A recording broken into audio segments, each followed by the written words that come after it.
Australia. I flew all the way here 8 years ago to be with you today, and I married an American woman, and it's lovely. You know? For the last several years, I have travelled the country and different parts of the world speaking about pornography. It's a fun job. My mum's really proud. I think when people say, so what does your son do for a living? I think she says something like, he helps people. How? Just helps them.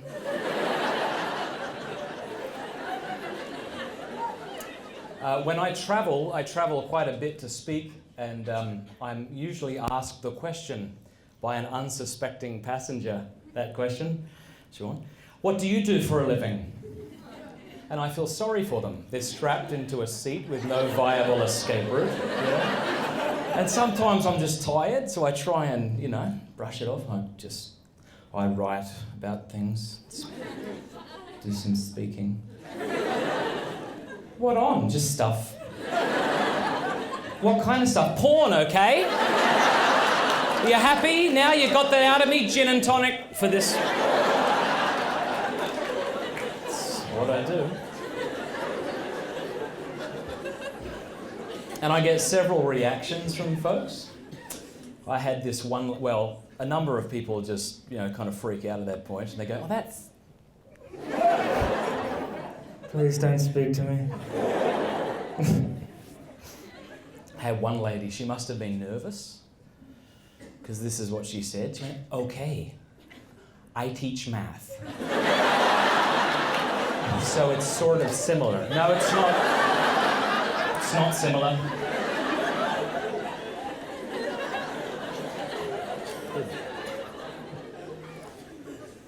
Oh, you're a fun bunch. I've had the great joy and seriously, a privilege with working with not only those men and women who would say they've been hooked on porn, but also those in the industry, good people who have been Playboy producers and strippers and prostitutes and porn stars, And the story they tell me about the industry is one that I think is very different to the one the industry would have us believe. So in today's talk, what I'd like to do is share with you 10 common myths that we often believe about pornography and show why there's good reason to think that they're false. Now, the final myth is going to be, I can never be free of this. And in that part, it might be the most important part of the talk, I'm going to suggest with you some things that are very practical. Hands up if you remember The Truman Show. All right, good. Came out about 14 years ago. It was actually the very first date I ever went on with this young girl. We went to The Truman Show, and I was 17. First date ever, terrified, and we were sitting up the back. I used to dress all in black at the time. I think I had like a Megadeth shirt on, like a boss. And I remember as we were watching The Truman Show, I kept telling myself, put your arm around her, you idiot. But I was so scared. So I would make bets with myself, all right, when Truman crosses the road, you're gonna do it. Yeah! So close! Yeah! All right, so The Truman Show, for those of you who don't know, is about a man who was born into a world that he thinks is the real world, but is actually a fake one. It's a gigantic television studio with tens of thousands of video cameras that document his every move and then televise them for us, the public. It's like a reality TV that goes for 24 hours a day and 7 days a week. So everyone in his life are actors. His dad didn't really die in a boating accident. His wife didn't really love him, and so forth. And so long as he thinks this is the real world, then he's happy just to go along with things. It's only when Truman begins to become suspicious that maybe this is an illusion, a fantasy world, that he's then incentivized to break free. And that's my hope with this talk today. Before we look at these 10 myths, I think it's important that we first address what the problem isn't with pornography. Now, I would hope, since most of you are good Christian people, you already know this, but it's good to say anyway. Some people seem to argue as follows. Pornography is wrong. Pornography involves naked people having sex. Therefore, there's something wrong with either nudity or sex. And this, I hope you know, is mammothly fallacious, all right? That sex is good, that nudity is good, that breasts are good, that orgasms are good, okay? This is God's idea. So if you feel uncomfortable with it, take it up with him, right? In Genesis chapter 1, verse 28, we have the very first commandment from God to humanity in the Bible. Genesis chapter 1, verse 28. And what does he say? Well, God says to Adam and Eve, be fruitful and multiply. And as Peter Kraft once quipped, I do not think he meant grow pineapples and invent calculators. Yeah. Like, if that's what your Bible says, throw it away. RSV Catholic edition. All right? Go to this. So sex is a good thing. Sexual desire, please hear me, is good. You're a young man in here, a young woman here, old man, old woman. I hope you experience sexual desire. I mean, if you were to say to me, I've never actually experienced sexual desire, and maybe you'll say something like, I've prayed my rosary every day and now don't ever actually. Like, I know you know this, but there might be something profoundly wrong with you. Yeah, right? Don't see a priest, see a psychiatrist. Christianity is not about the annihilation of sexual desire, but about the orientation of it for the sake of love. Yeah, it's a good thing. Sexual desire says, this is my body given up for you. Lust says, this is your body taken by me. Wasn't that deep? You're welcome. Shall we proceed? What we're going to do is we're going to look at these 10 rather briefly. Much could be said about it. Much is being said about it. I'm writing some books on it, so there'll be further elaboration on it in the future. But we'll touch upon these 10 and then we'll open it up for Q&A and have a conversation, because I feel like I'm among friends tonight. Is that all right? I asked if I could have a whiskey. They said no. Thought this was supposed to be a Catholic university. That's it. All right, number 1. First myth. Let's just drive a stake through this myth. Only men struggle with porn. Please clap if you want people to shut up and stop saying that. All right. Please stop saying that. It's false and it's hurtful. Okay? In August of 2006, a survey reported 20% of all Christian women use porn. 60% of women who answered this survey, these Christian women, admitted to having significant struggles with lust, and 40% admitted to being involved in sexual sin in the past year. So 1, please stop saying that. Porn doesn't discriminate. And at the Porn Effect, we receive, it's like 60% of emails probably from men, and maybe 40 from women. It's almost neck and neck. In 2003, 34% of female readers of today's Christian Woman's online newsletter admitted to intentionally accessing internet porn. So the first thing is stop saying that. The second thing is don't psychoanalyze women who do look at porn. Saying to a woman who looks at porn, did you have maybe a bad relationship with your dad, is as insulting as saying to someone with same-sex attraction, that's probably because you didn't have a strong father figure. Who are you to say something like that? There's many reasons to go into these sorts of things, many reasons we find this sort of stuff attractive, okay? Number 2, if people didn't have porn, they would end up sexually repressed and neurotic. To me, that's like saying, if people weren't obese, they would be anorexic. We need people as fat as physically possible. Now, if someone said that to you, you would say, hello? Like, isn't there a third option? Health?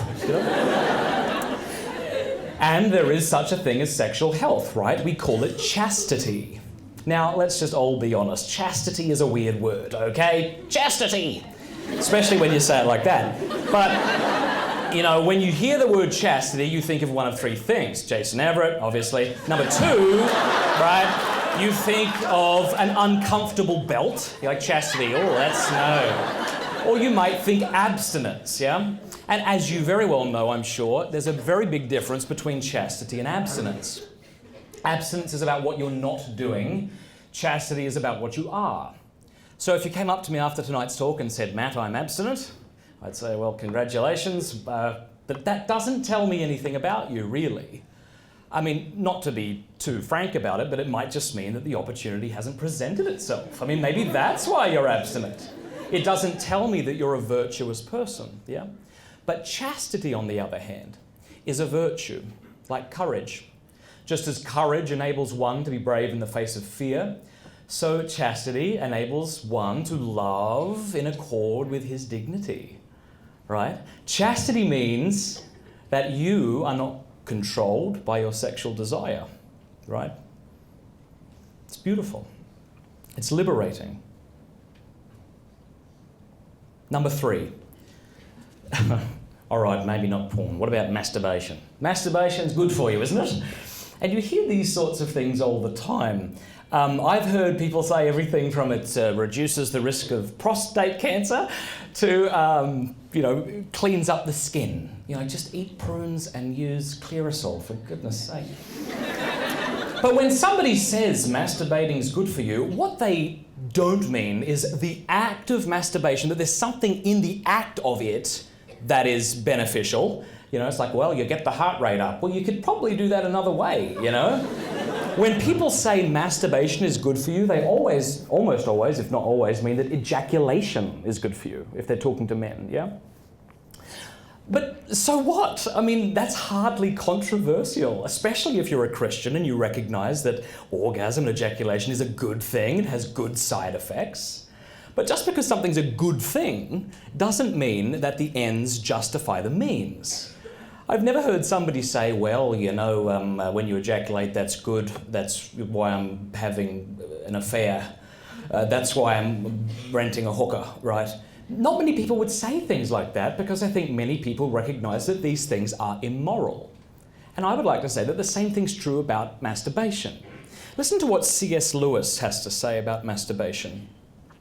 Quote, "The real evil of masturbation is that it takes an appetite which, in lawful use, leads the individual out of himself to complete and correct his own personality and that of another, and finally in children and even grandchildren, and turns it back.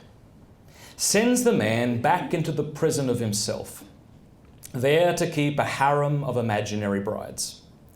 And this harem, once admitted, works against his ever getting out and really uniting with a real woman. For the harem, this is brilliant, this bit, is always accessible, always subservient, calls for no sacrifices or adjustments, and can be endowed with erotic and psychological attractions which no woman can rival. Among those shadowy brides, he is always adored, always the perfect lover. No demand is made on his unselfishness, no mortification ever imposed on his vanity. In the end, they become merely the medium through which he increasingly adores himself. After all, almost the main work of life is to come out of ourselves, out of the little dark prison we are all born in. Masturbation is to be avoided, as all things are to be avoided which retard this process. The danger is that of coming to love the prison. Number 4, pornography is adult entertainment. Now look, 200 years ago in Great Britain, if you said, I'm going to a gentleman's club, it was understood that you were going to an upper class establishment to gossip with people of your class, play parlour games, drink whatever it is that English people drank 200 years ago. Right? But today, if you say, I'm going to a gentleman's club, it's understood that you're going to a low-lit bar that smells like urinal cakes and hopelessness. You know, there's a big difference, and yet we call this gentleman's club. adult bookstores. You see this defensive advertising. There's a reason that these adult bookstores cover up their windows and offer back entrances, right? It's not because the clientele are misunderstood revolutionaries plotting the demise of a sexually repressed culture. It's far simpler than that, and this is it. It's because what they're doing is bloody wrong. And they know it's wrong, and they'd rather not have you knowing that they're there. I was speaking to a bloke here earlier today. I said, when you go to the airport, there's a reason you've never seen someone buy a porno from the top shelf of an airport thing. That was descriptive. The same thing with these adult bookstores. We cover up the windows, we offer back entrances. It seems to me that actions speak louder than words, even when those words are 5 foot high, neon, and constitute the phrase gentleman's club. Number 5. Well, those in the sex industry, be that porn or prostitution, what have you, are just well-rounded nymphomaniacs. I mean, they like sex, they're just enjoying themselves. Let them go. What's the problem? Well, the problem, I think, is that for the most part, this is absolutely false. I mean, I've worked with several women who have been in the sex industry, who were in the sex industry, and this is just never the case, that they just love this stuff. Listen to this quote from psychotherapist Dr. Mary Ann Layden, who herself is not a Christian. She says, once the pornography actresses are in the industry, they have high rates of substance abuse, typically alcohol and cocaine, depression, borderline personality disorder. The experience I find most common among the performers is that they have to be drunk, high, or disassociated in order to go to work. Their work environment is particularly toxic. The terrible work life of the pornography performer is often followed by an equally terrible home life. They have an increased risk of sexually transmitted diseases, including HIV, domestic violence, and have about 25% chance of making a marriage that lasts as long as 3 years. When I was living in Ireland, or as you say, Ireland, I was in Donegal, and we ran this rosary group once a week, and we had this young lady come to the group. We'll call her June. And those of you who have read my book have read her story. June was a good girl, beautiful girl, but she was a hurt girl. She was a broken girl, There was a lot of issues there. And once she left high school, she went to Great Britain, where she became a stripper. And I got in touch with June over Facebook, and I just said, hey, I hope you're doing really well, miss you. And she said, I know why you're writing, it's because you've heard I'm a stripper, and if you're here to judge me, then whatever, I'm like seriously not here to judge you. I'm just genuinely interested in you, and I hope that you're well. And we began talking over Facebook. And I said, would you mind if I conducted a written interview with you so that people can know what it's like to do the sort of work you do? Now, keep in mind, this isn't a young woman who left stripping, came to Jesus, and was in that sense biased. This was a girl who was going to do her next gig Saturday night. I said to her,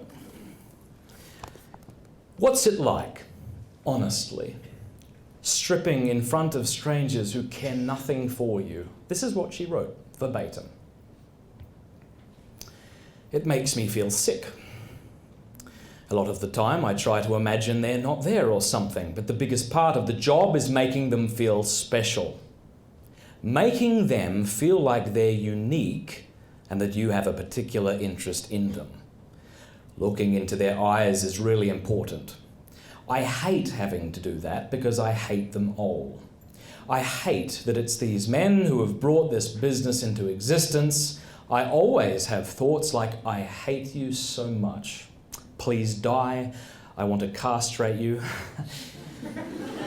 Stop looking at me while I'm in front of them, smiling and staring into their eyes. I feel nothing but loathing.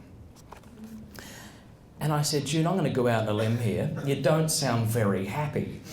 Why are you doing this? And she said, well, I have this debt I need to pay off, and I can't ask my parents for the money because they'll be curious. I said, well, don't you have things you can sell? She said, I've sold it all. I said, I'm sure, well, don't you make enough money doing the stripping that you could pay the debt and stop? And she said, honestly, I've got to be drunk doing this stuff just to get through a night. Sometimes I leave with less money than I came with. I said, June, if my wife and I paid the debt, would you quit stripping? And she said, I'm not that kind of girl. I said, listen, you're willing to take your clothes off for money. All I'm saying is I'll give you money, you put them back on, And she said, right, okay, fine, I'll do it. I said, yeah, and you can pay us back by coming over and having dinner with us sometime. We miss you. And she said, okay. And I said, look, June, I love you, but I don't trust you. And I need to know that you've quit, all right? I need evidence of that, and then we'll send the check. She said, okay. She emailed me and said she quit, gave me the number of her boss. I called him up, and I remember him saying, I can't say, because I asked her real name, he said, I can't say if she's quit, but I can tell you that a lady who went by the name of June, I'm like, all of a sudden we're being bloody moral, right? I'm like, fine, just she's quit, good. Hung up, they send the check, and I sent some, paraphernalia from Jason and Christelina Everett, and a miraculous medal, stuff like that. And, she quit. And a few weeks went by and she came and visited us in Ireland, and she had dinner with us. And after dinner, I was sitting out the back with June and we were having a smoke. And I thought to ask her, have you ever thought about going to confession? Because she was Catholic. But then I thought the last thing I want to do is preach to her. But then I thought, I'm not schizophrenic. But then I thought, to the other thought that I thought was that, I said, but if I don't ask her to go to confession, who in her life will? Good point. Yes, you're welcome. And so I just sort of mustered up the courage and I said, June, have you ever thought about going to confession? And she looked at me and she said, absolutely. Oh, that was a shock. She said, but I'm terrified. I said, oh, that's totally normal. I said, look, I don't know, nor should I like to know, anybody who really enjoyed going to confession. Good friend of mine, you may be aware of her, Judy McDonald, who does some kind of comedy work. She always jokes about her first confession and how terrifying that was. And I remember the incident as well. Your teacher was desperately trying to convince you that this was a normal thing, right? Okay, what we're going to do is go over there into the closet. It's not a closet. It's a confessional. And you're going to tell the man you don't know all the bad stuff you've done. Are you friggin' kidding me? Righto. Judy McDonald said she would get in line and she was so scared that she would get there, she'd forget her sins and just make them up. I kicked the cat. I don't have a cat. If I had a cat, I'm pretty sure I'd want to kick it. Which turns out is a sin to make up sins.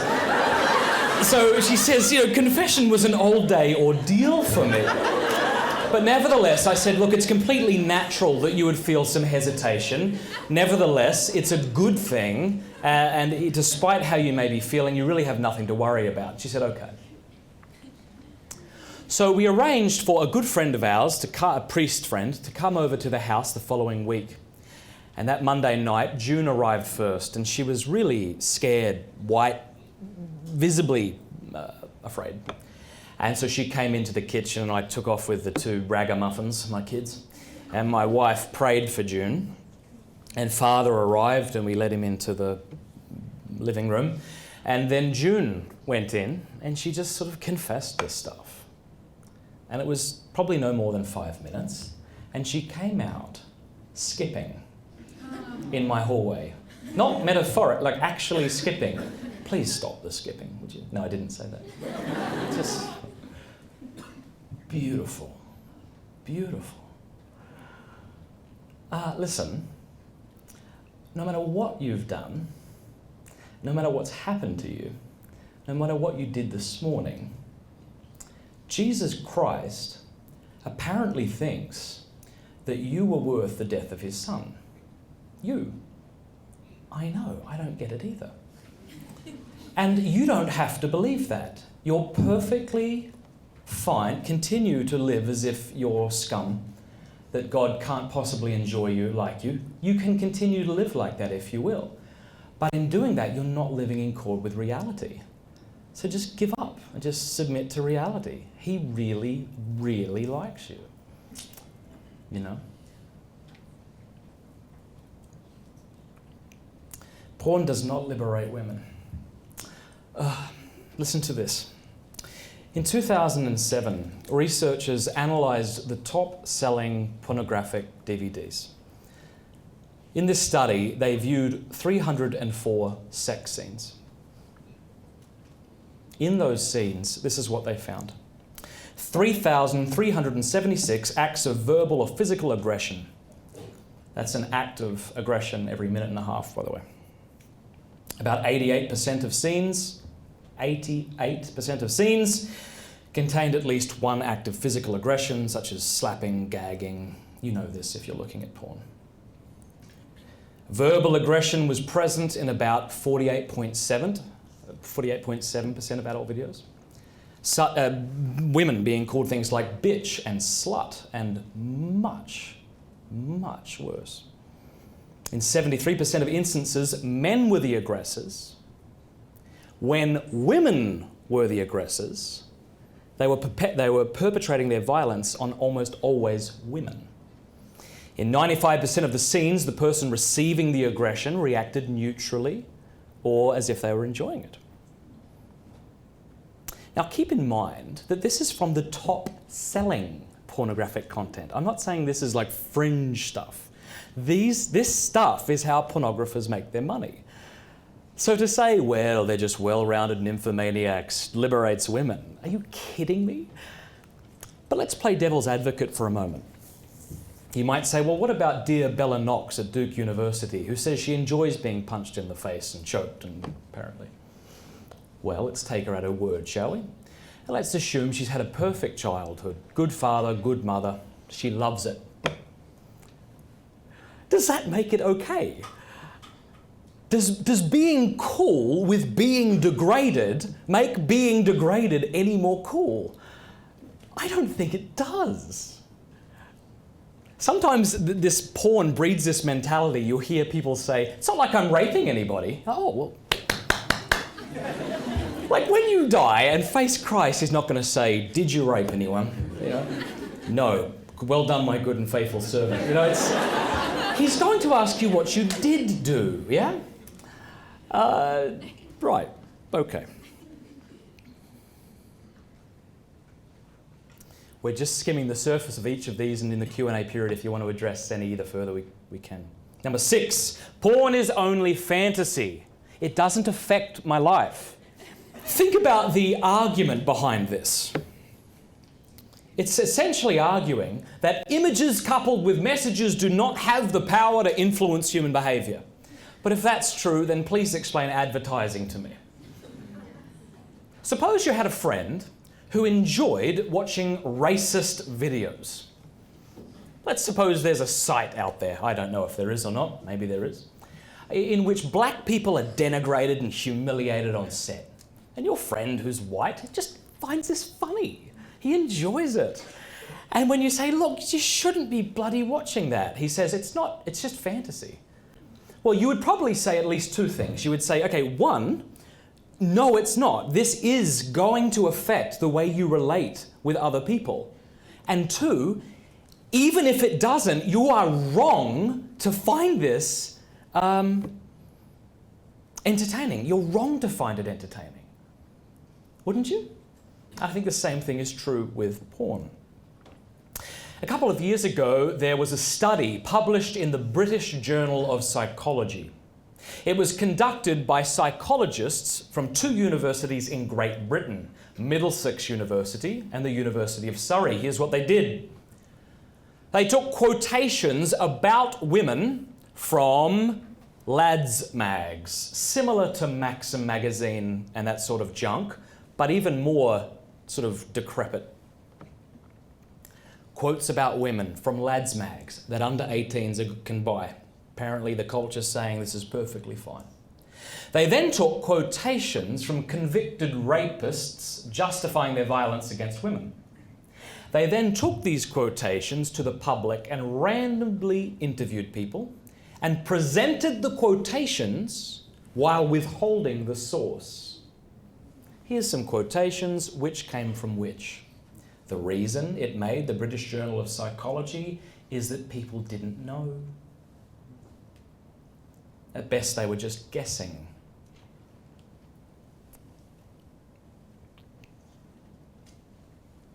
Not only does it affect us emotionally, intellectually, the Catechism of the Catholic Church says it immerses all who are into it into the illusion of a fantasy world, it also is affecting us physiologically. And if you've been paying attention to the news of late, you'll probably would have stumbled across articles that discuss this sort of thing. Mary Ann Layden, again, said this. She works with those victims of sexual abuse, those who are addicted to sex, both men and women. Right? She said this. I have also seen in my clinical experience that pornography damages the sexual performance of the viewers. Pornography viewers tend to have problems with premature ejaculation and erectile dysfunction. Yay! She didn't write yay, just... Having spent so much time in unnatural sexual experiences with paper, celluloid and cyberspace, they seem to find it difficult to have sex with a real human being.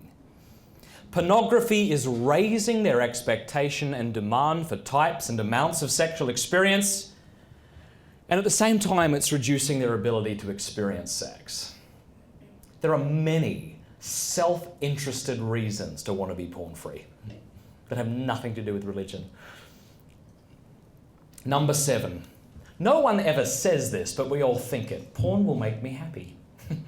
Like, no one's ever said that. Man, this coffee's not very good. I know what'll work. Porn. Look, listen to me, my people. If you're a young woman and you're hooked on porn, I love you. You're beautiful. If you're a young man, you're looking at porn, you're hooked on it, you're up to your eyeballs in it, you're looking at stuff that you think I'd throw up over if I saw. I love you. You're good. All right, look. People don't go to porn because they're awful people. Porn will make people awful, but that's not the reason people go to porn, generally. When people go to porn, they're seeking a legitimate good. They're not saying, I'm going to go have a bagel, catch up with Barry, go for a run, come home, objectify women for 3 hours. That, like, we don't think like that. Rather, we're seeking something that we really believe will bless us or help us.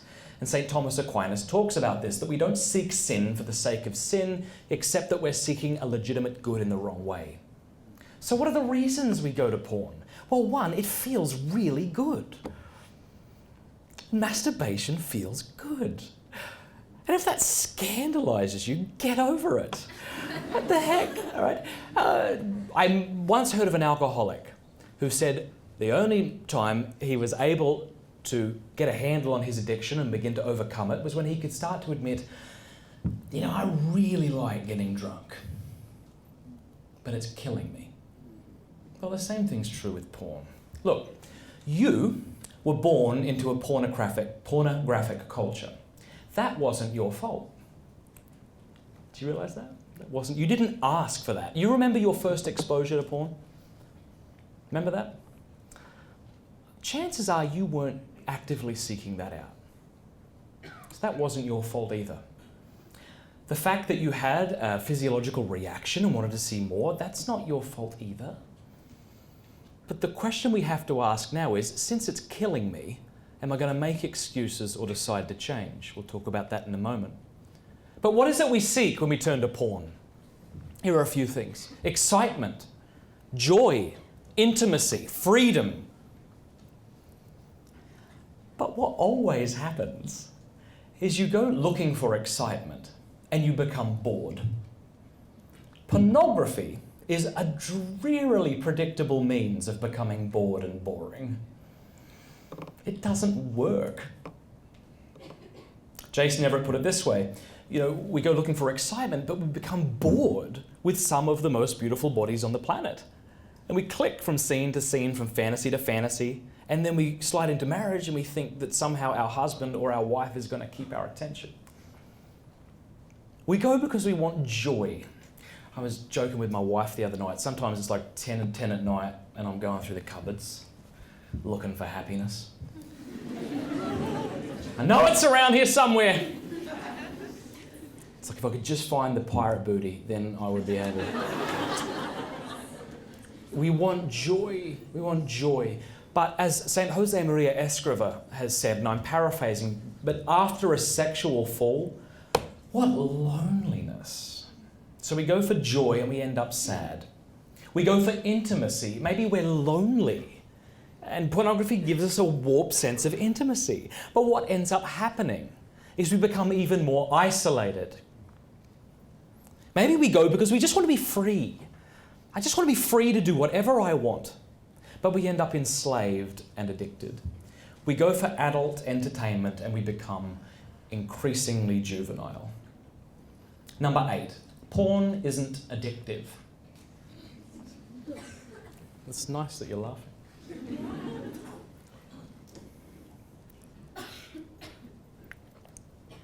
Now the argument usually goes as follows.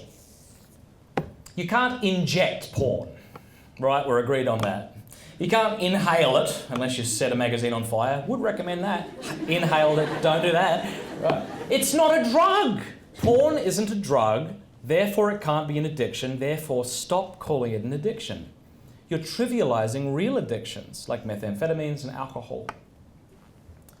While it's true that pornography isn't a drug, it's also true that pornography elicits powerful neurotransmitters, aka brain drugs, in the brain, which the brain can and does become addicted to.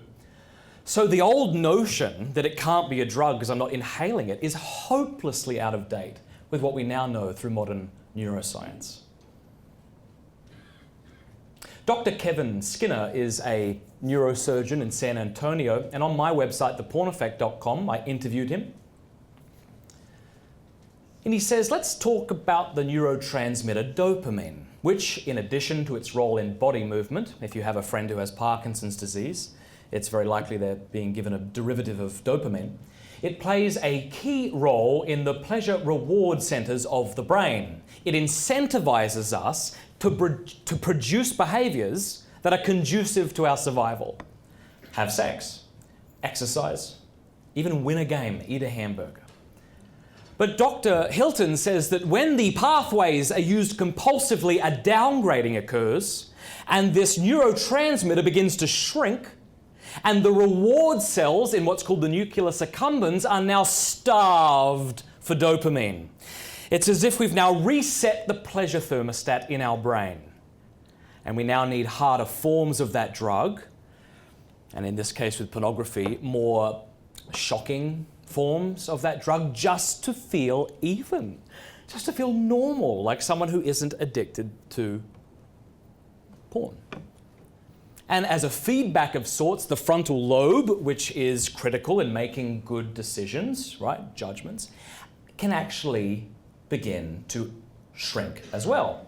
You may have been aware, or you may have seen something about the study that came out of Germany earlier this year that suggested that porn addicts have smaller brains. Look it up. In their book, The Porn Trap, Larry and Wendy Maltz, who are themselves not Christians either, they say it can take around about 18 months for the dopamigenic system to restore itself. So healing does happen. The brain can heal itself, but it needs time in detox. Number 9, you're doing good. Comic relief, you're welcome. Here we go. Number 9, I can overcome this on my own. I have never met anyone who's found a significant degree of healing, be they man or woman, who did this on their own. No recovering porn addict is an island, okay? We need each other, and we need to be accountable. Now, one of the ways we're going to be talking about accountability over the next couple of days is through Covenant Eyes. And if you don't know, Covenant Eyes invented accountability software in the year 2000.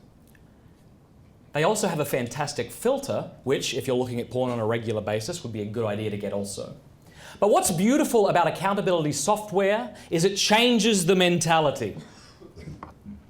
Once you download accountability software, it asks you to enter the email address or addresses of accountability partners.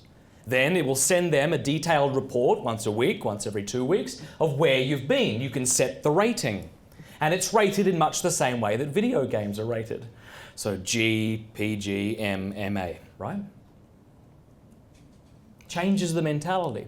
No longer do we think, how do I get around the filter? We now think, well, I can look at porn, right?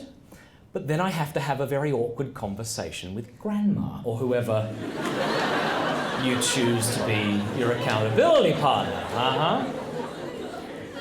And so when you download accountability software, make sure that your accountability partner, A, knows, and B, that he or she is not currently looking at pornography. It's really fantastic. Accountability means allowing another person to remind you of who you are and who you want to be. Because I think most of us, and when I give talks on colleges that are secular or high schools, right, most of us just don't want to be the sorts of people that look at porn. I mean, I've never met a young guy who says something like, when I grow up, I want to be the kind of man who has to creep away from his wife late at night while she's sleeping and the kids to get a fix from my laptop. No! We don't want these things. I've never met a girl who says, when I'm a mother, I need to get really good at clearing my history because I don't want my kids to find the porn that I'm looking at. No, she would just say, I just don't want to be. Simply don't want to be this kind of woman.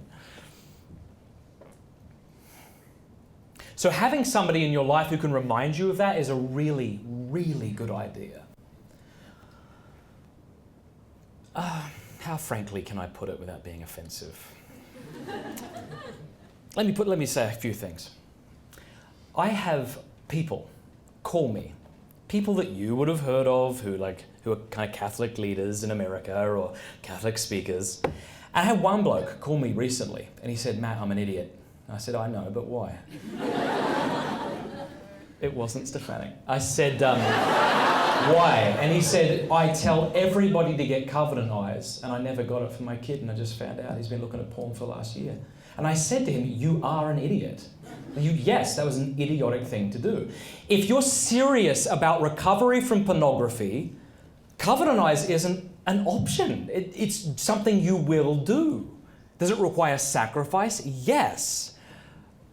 But if you're serious, you'll do it. If you're not serious, don't do it. If you want to become addicted to porn, definitely don't get covenant eyes because it will put a severe roadblock in your path to enslavement. Get it. Now, the folks at Covenant Eyes are very good people. I was chatting with the bloke who invented it, and I said, what about those who can't afford it? I mean, I know it's $8 a month. Come on. But I said, what about the people that can't afford it? He said, if they can't afford it, we'll give it to them. I said, that doesn't sound like a very healthy marketing strategy. He said, we're in it to save souls, not to make money.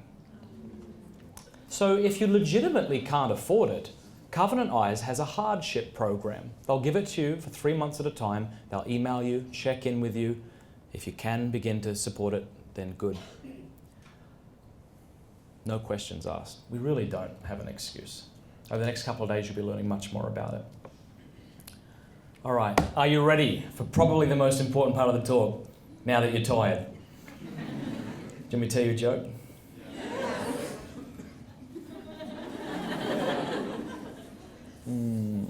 I should have thought of one. Do you want... All right, I'm going to tell you the most embarrassing thing that ever happened to me on this campus. This is not so much funny as it is just, me trying to be real with you. I have never said this in a talk before, and I will probably never do it again, so it's a good thing they're filming it. All right, check it out. So I do a lot of youth conferences, and in 2012, Scott Hahn invited me to come and speak at the Apologetics conference here.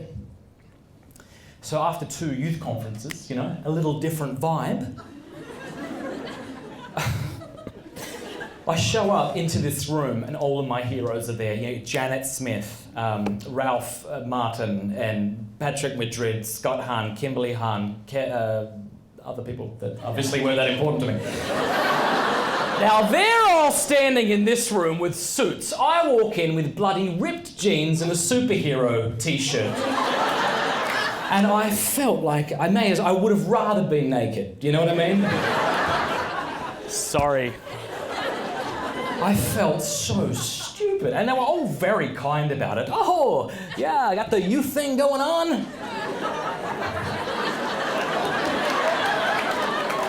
Got the stuffy academic thing going on, dude. All right, so this is what happens. I'm feeling really bad.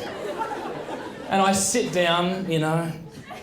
Well, food hadn't come out yet. I'm sitting down, and someone brings in this buffet line, brings in the buffet food. And I went up first, because I'm considerate. And I began to scoop stuff onto my plate, you know, like a champion. And I'm getting the rice, and I put it on the plate, and I lay the big spoon down. And I don't know if this has ever happened to you. I put it down, and it kind of flipped a little bit because of the weight. And it dropped some rice on the ground. And I've got a decision to make. Scott Hahn is waiting for his rice. All right, what do I do? Kimberly's right behind me. I'm like, okay, here's your options, Matt. This is happening in like milliseconds. Get down and clean it up. And like, I'm thinking, well, is it worth that kind of thing? Oh, excuse me, everybody, let's just stop. Let me get down and clean, you know. And then I'm thinking, well, it's not that big of a mess. I'll just leave it. So I went through the line, sat down. As I went to eat before praying, I looked over and saw Kimberly on her hands and knees picking up my crap!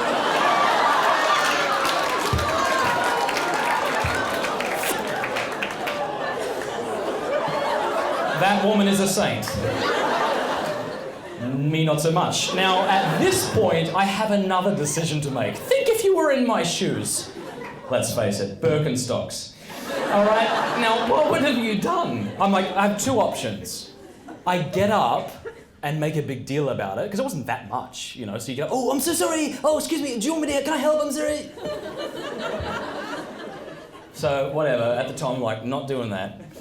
The second option was just let it go. I mean, she's doing that, don't make a big deal about it. So that's the decision I made. I still don't know if it was the right one. That's it.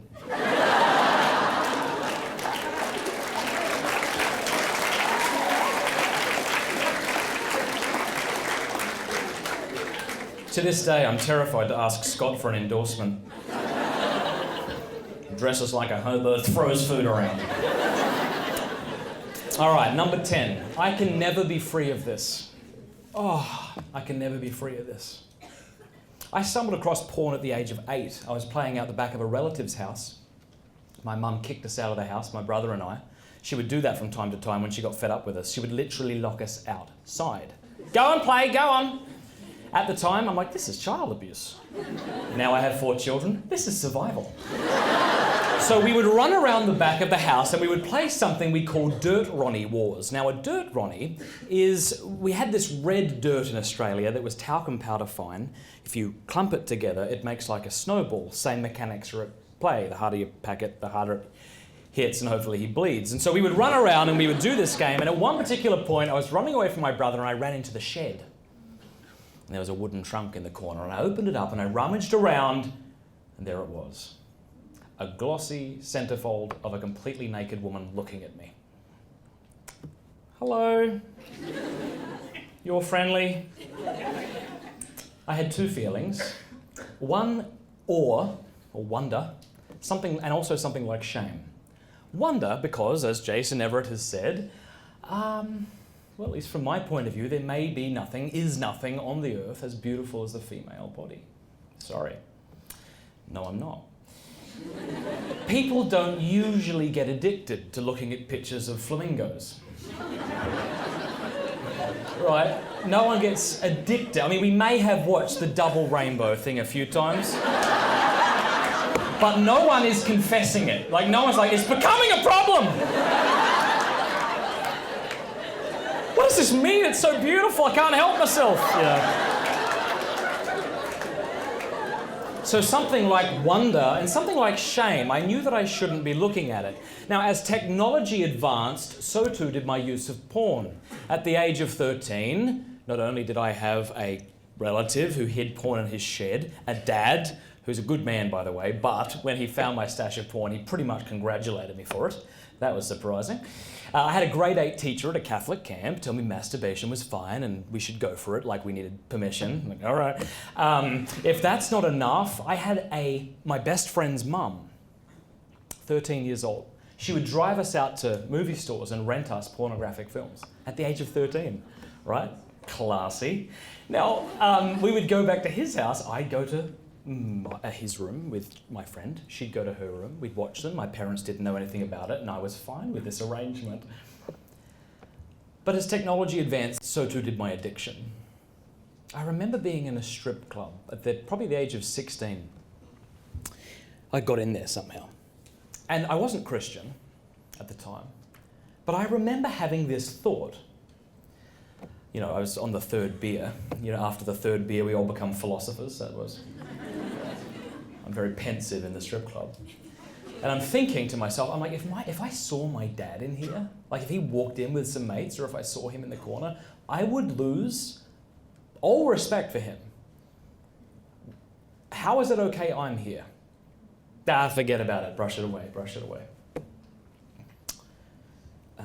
I came to Christ at the age of 17 and began realizing that porn was stupid and I should try and be free of it. And it was really difficult. Really difficult. You know what this is like. You know, you fall to porn and you get really passionate. You're like, I'm never going to do that again. You know that thing? And then you do it again and you feel hopeless. And you go to confession. And sometimes you priest hop because you're embarrassed. You know.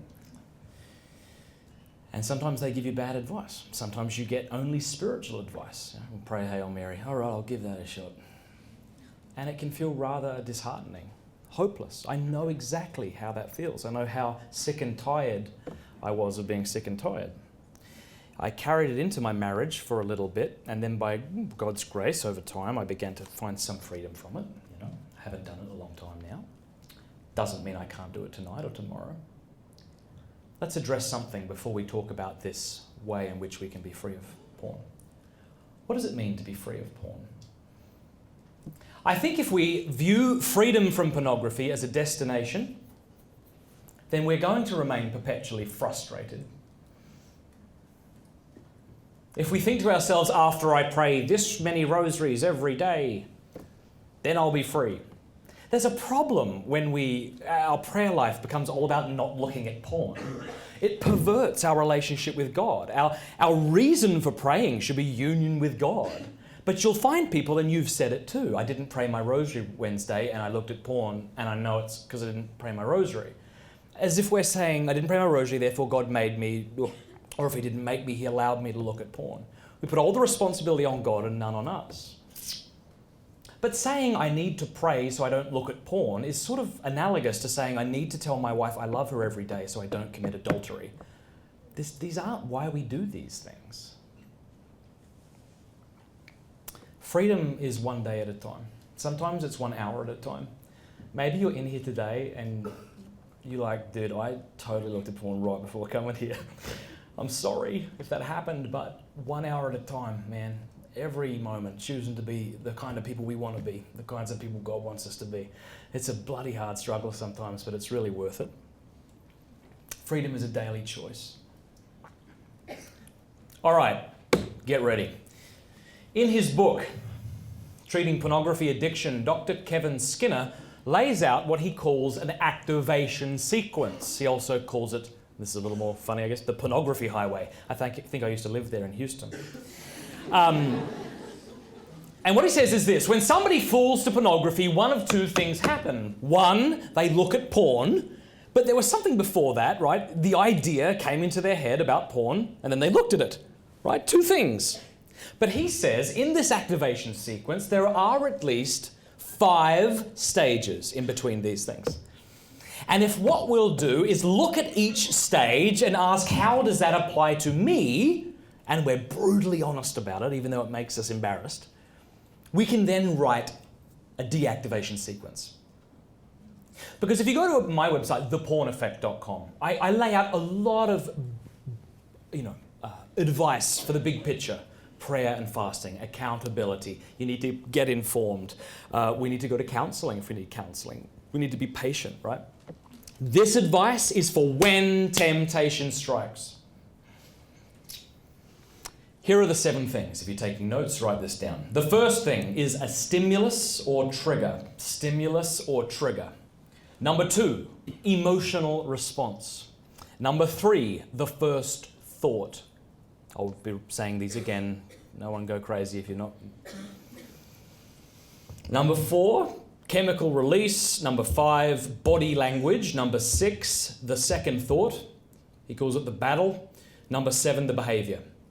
We're going to go through each of them. Number 1, the trigger. What is it that gets us thinking about porn? What is it that gets the motor going? Now, for some things, it could be rather obvious things, like the Victoria's Secret catalogue. I'm not sure what the secret is, by the way. It seems pretty obvious to me, but never mind, right? It might be seeing a softcore sex scene on television. That might be the trigger. That might be the thing that gets you thinking and gets you down this pornography highway towards porn. But it can be other things that we haven't thought of. Maybe being rejected by a girl or by a boy. Maybe feeling inferior around other men or women. Maybe feeling stressed out. For some people, they are triggered by non-sexual objects. This is how fetishes arise. And usually, these are brought about because when someone was having a sexual experience, there were this particular thing, like a down jacket. I met a guy who was triggered by down jackets, and that's because he experienced sexual abuse in his past and there was a down jacket present in the room. So we need to be really honest with ourselves. What is it that gets me thinking? Here's a fun trigger that no one's articulated. It might be something like this. You might be on Facebook, and that half a centimetre of that girl's head, like comments, or that guy's head, and you just click on it and you start going through their pictures like a stalker. And not funny. And you might be thinking this is harmless. And maybe it is harmless, but maybe it's a trigger. And so when you encounter that, I find the best thing to say is, this is a trigger, to say it out loud. Because what it does is it activates that thinking part of our brain. Number 2, there's the emotional response. We have this emotion of excitement or curiosity. That is coupled with the third step, which is the first thought. We think something. Like, what is it? You tell me. No, not out loud. Think about it. I could look at porn right now. I wonder what would happen if I just typed this girl's name in and click Google Images. What do you think when you have this emotional response to the stimulus? You have to tell me yours. No, you don't. You have to tell you yours. Because that's how you can deactivate it. Number 4 is the chemical release. Your body begins to prepare for climax. And if you're using porn, which most of us do, as an escape behavior, that is, you're bored, you're stressed, you're lonely, you're angry, you're tired, and you turn to it just to sort of escape the mundane, then your body knows just what to do when you're feeling like this, and it begins to prepare. And those chemicals, like we referenced earlier, begin to be released. Now, at this point, number 5, we have body language, obviously, because the chemicals are dumped into the system, and so you might get an erection, you might have tingling in the groin, your eyes might dilate. I had someone tell me that for him, he had just this intense shaking, like shivering, as if it were cold, but he wasn't cold. Sweaty palms. All right. This is all indicative of the chemical release. Here we go. Number 6, the second thought. Listen, you won't look at porn unless you authorize yourself to do it. We all have these ways of authorizing ourselves to look at porn or masturbate or whatever sexual sin it is. But the reason he calls this the battle is because we have competing thoughts. On the plus side, or let's say against the porn, we think things like, I can't look at porn. I've looked at it 100 times in the past, it's never made me happy. Stupid, I'm not going to do it. Or you'll think, my 3-year-old's in the same room as me, this is disgusting, I can't do this. Or you think, God wouldn't want me to do this. So what are those thoughts for you? Right, that yell against it. Then you have pro thoughts. One more time won't hurt. I've done this 1,000,000 times. I'm not a sexually decrepit rapist yet. One more time's probably not going to do it. Or you'll have something like this. I am past the point of return right now. I know I'm going to fall, so I'm just going to masturbate. Maybe just some softcore porn stuff. I won't get too deep into it. I'll just masturbate and I'll orgasm and I'll feel better. And then I'm going to go repent and just try again. Get it over and done with. What are the ways you authorize your pornography use? Number 7 is the behavior. So whatever thought wins, the behavior ensues. And Dr. Skinner says at this point, once the chemicals have been dumped into the system, almost always the person will fall to pornography. So you could ask yourself the question, if this is a pornography highway, when would be the time to turn around? Well, maybe the trigger, but certainly before the chemical release. All right, let me close on a word of hope. All right? The wounds you have received didn't come overnight. All right. Maybe you had something traumatic happen to you, but it was an accumulating effect, right? Freedom from this stuff is not going to come overnight either. See, what happens is we turn to porn because we want a quick fix, right? And then when we're hooked on porn, we want a quick fix. We want a pornified solution to our pornography problem. What's the prayer? What prayer do I have to pray? What's the thing? What's the medal I have to wear? Shh, stop it. It's a daily choice. It's a daily battle. But here's something kind of cool. This is a great opportunity to grow in holiness. Here's why. Struggling with porn is a good thing. We often think that struggle is synonymous with give in to. Someone says to us, I've been struggling with porn, and we think they mean, I've been looking at it. And that is what they mean. But that's not what struggle means, right? Struggle means to violently resist. And if we violently resist against porn, we're going to grow in virtue. So with that definition in play, I hope you won't be offended if I say to you, if you're tempted to look at porn, I hope you're struggling with it. The alternative is just give in. And as we violently resist to be better people, to break free of this stuff, it's not as if the virtue of chastity rises, while the rest of the virtues lay dormant. If you imagine, this is a bar graph, by the way. It's like he's caressing I don't know what that is, right? It's like all these virtues begin to rise. I mean, think about it. What is required of the woman who struggles against porn? Patience, perseverance, self-mastery, moral courage. She is becoming a more interesting person. Because people who are virtuous are more interesting. The saints are more interesting than sinners. Right? And so to grow in virtue is to grow in sanctity. Therefore, you and I have a gift that Padre Pio didn't. That Thérèse of Lisieux didn't. Did sexual temptation always exist? Yes. But not in this immediate, ubiquitous, anonymous sense as it does today. We have an opportunity. We show people we love them by preferring them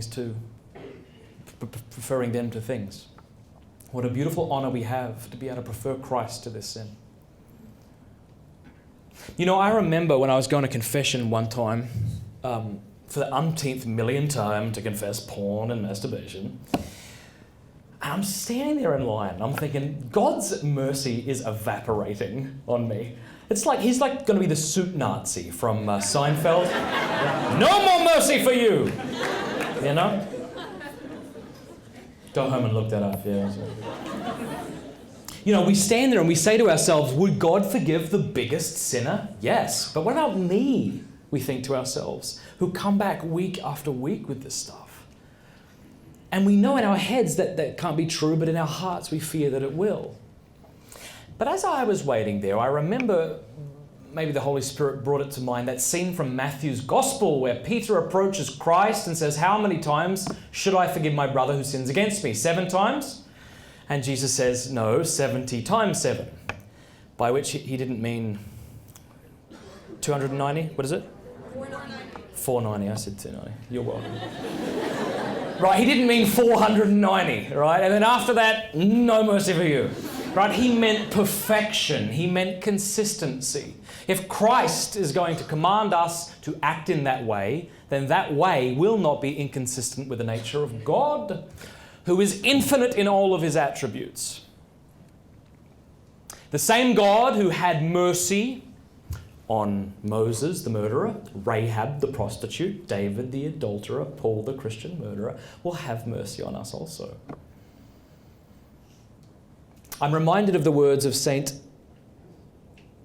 Margaret Mary Alacoque's spiritual director. What's his name? Saint Claude de la Colomière. Or in Australian, Saint Claude de la Colomière.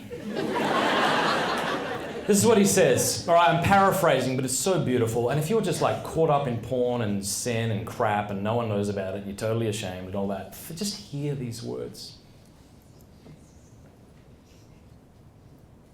He says, I glorify you, Lord, in making known how good you are towards sinners, and that your mercy prevails over all malice. That no matter how many times or how shamefully or even criminally we fall, a sinner need not be driven to despair of your pardon. It is in vain that your enemy and mine should set new traps for me daily, because he will make me lose everything else but for the hope I have in your mercy. We think of Christ to Faustina in the Divine Mercy Diary. The greater the sinner, the greater right he has to my mercy. Or what about to St. Catherine of Siena in the Dialogue? He says, my mercy is greater than all of the sins that creatures can commit, and therefore it greatly displeases me when they think their sin the greater. Finally, about Therese of Lisieux, on her deathbed. They said, well, it's no wonder you're confident. We don't think you've ever committed a mortal sin in your life. And she says, it's not because of my lack of mortal sin that I have confidence. Even if I had committed the most abominable and shameful sins imaginable, I would still be this confident. Why? Because I've seen the way he spoke to Magdalene. I've heard his words to the woman at the well. No, nothing can frighten me.